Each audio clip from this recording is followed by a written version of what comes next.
Good morning mga kabaka, ako po si RJ, ang Technical Assistant ng Bionova Precision Breeding. At nandito po tayo ngayon sa AJ Ranch dito sa Magsingal, Ilocos Sur. So napakapalad po natin ngayon dahil makakasama po natin ang may-ari ng AJ Ranch. So pinapakilala ko po sa inyo, Augusto Odarbe. Magandang umaga po mga kabaka. Nandito si RJ para asisan tayo sa pagbibreeding ng mga baka natin dito sa AJ Ranch.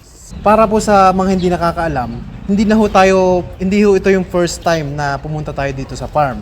Actually, last year po nag-conduct na po tayo dito ng farm assessment and recommendations. So, assess po tayo ng buong farm.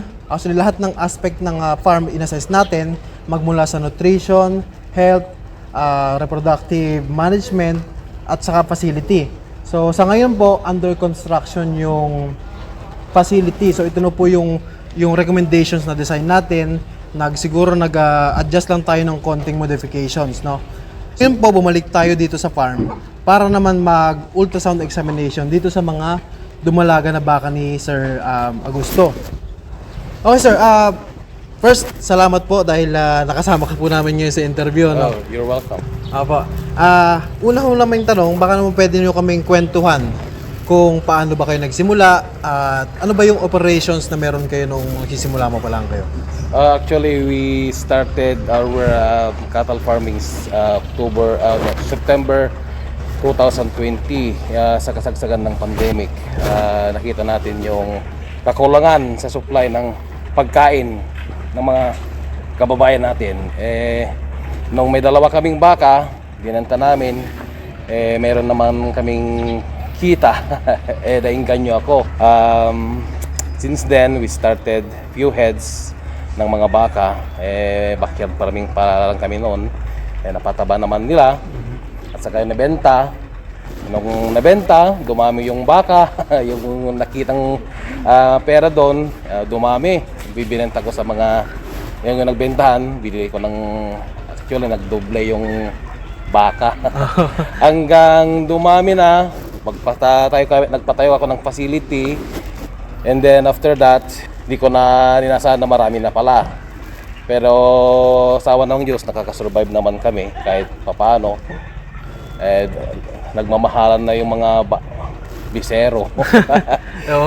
Pamahal taon-taon. May nabili akong mga heifers na maliliit, pinataba namin na palalakihin. Actually ngayon pwede nang i-breed. Ngayon, through Mr. RJ Bionova, nag-assist kami and hoping na makaka-produce kami ng mga supply namin na fast-growing na mga bisero. Ayun. So, from feedlot operator, yun yung operations noon. Bakit nyo naisip ngayon na mag-switch or mag-incorporate ng breeding operations naman? Sa breeding po, makokontrol natin yung mga genetics na papatabain natin. Kasi ang genetics na nakukuha sa mga magagandang bull, hanggang maaari, yung mabilis lumaki at tumaba para in a shortened period, kikita tayo. Yung kasing mga kabaka, yung kasing usually na operations ng feedlot dito sa atin is usually, bibili sila ng mga baka doon sa mga backyard farmers at patatabay nila. Wherein, hindi natin control yung genetics na nakukuha natin. So, hindi natin alam kung yung baka ba na yun ay inbred or mabilis tumaba o hindi mabilis tumaba. Maliit na baka ba yun. Practically, hindi natin alam kung saan galing yung baka. Kasi unang-una, walang recording, walang proper nutrition at saka health. So, ngayon, may maliit lang yung area po namin. Kaso ngayon, ang challenges ng mga kagaya nating magbabaga, lalo na ako, mali lang yung area ko. Paano ba namin pinatatabay yung baka? Marami naman tayong mga kaibigan na farmers na may mabubuting loob na yung mga basura nila ng dayami, yung pinagharvestan ng palay. Yes. Yun ang farmers byproduct, yun ang ginagamit namin na pagpakain sa mga maintenance namin, dinadagdagan namin ng darak. Yung kategory ng darak ay D1. Yun po ang pinapakain namin at saka grains ng mais. Yun ang pinapataba namin. Actually, nakakasurvive naman kami kahit papaano.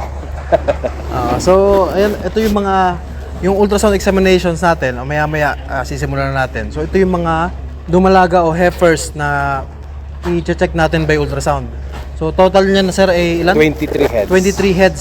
So hopefully, okay lahat at mag-qualify sila lahat sa fixed time artificial inseminations na gagawin natin sa March 26 dito sa farm na ito. So sir, since magsisimula kayo ng breeding ngayong taon na ito, ano yung mga inaasahan nyo, ano yung goals nyo na gustong ma-achieve? Ma-improve yung genetics ng mga baka ko.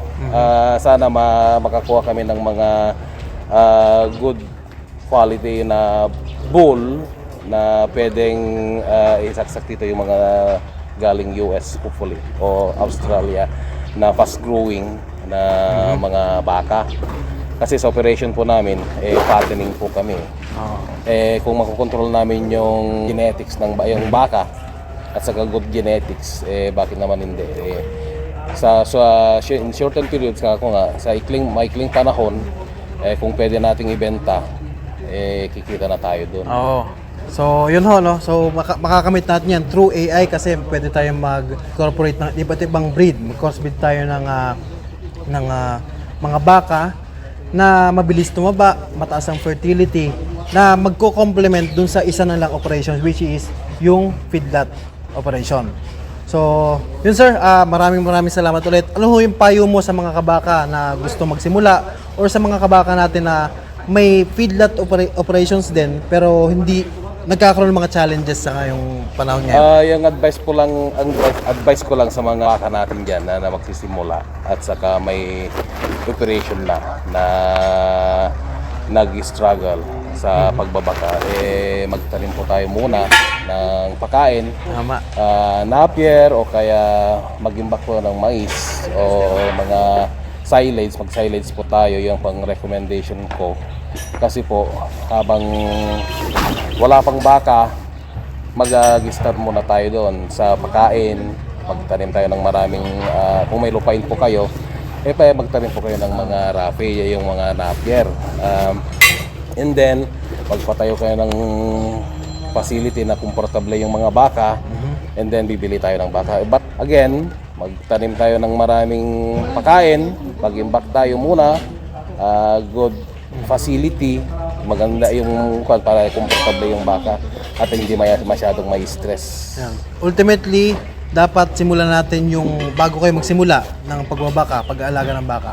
Alamin niyo muna kung paano mag-alaga, meron muna kayong facility, pagkain. So dapat simulan niyo ng tama. Kasi once bumili na kayo ng baka, yung baka dire-diretso ng kakain yun. Wala nang putol yun. Wala lang putol yun. Ayun, so hopefully makakamit natin yung goals nyo na gusto ma-achieve, sir, no? See you again po sa March 26 para sa ating fixed time artificial insemination program. Sa March 26 po, siguro yung pinsan ko na lang po ang makikita nyo rito, si Mr. Ingrid Dig. Okay, sabi ko sa inyo, swerte tayo ngayon kasi nakasama natin si sir. Kasi 2 weeks ko lang ako rin ngayon, may inasikaso lang pa ako dito sa bakahan. Nag-marketing ng mga pagkain ng baka sa mga kaibigan nating farmers. May asawa ng Diyos, successful naman. Salamat po mga kabaka. Salamat po, salamat.